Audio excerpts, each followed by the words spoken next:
যখন আমি ছোট ছিলাম তখন কিন্তু মায়ের হাতের রান্নাই বেস্ট ছিল, মানে সেরা।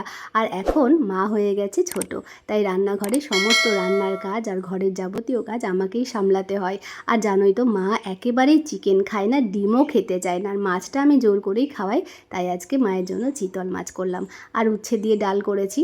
তবে যাই রান্না হোক না কেন, শাক কিন্তু রান্না করতেই হয়। জানোই তো, বাগানে প্রচুর ধরনের শাক আছে, পুঁই শাক, কুমড়ো শাক, আর বৌদিদের জমি এদিক ওদিক থেকে পাট শাক দিয়ে যায় বৌদিরা। কিন্তু আমি প্রতিদিন একরকম ধরনের শাক তো আর ভালো লাগে না, তাই মানা করে দিই অনেক সময় দিতে। আর এটা ওটা রান্না করার পরে আবার শাক একটু করতে হয় মায়ের কারণে। আর মা কিন্তু ভীষণ পছন্দ করে টক খেতে, শেষ পাতে টক, ঝোল টক আমের বা আমের চাটনি, এগুলো খুব পছন্দ করে। আচার তো মা নিজেই করতো, বোম্বাই লঙ্কা, আমের আচার, বিভিন্ন ধরনের আমের আচার করতো। কিন্তু মা আমসত্ত্ব এখনও দেওয়া আছে, 3-4 বছরের পুরনো আমসত্ত্ব, খেতেও হেবি মজা লাগে।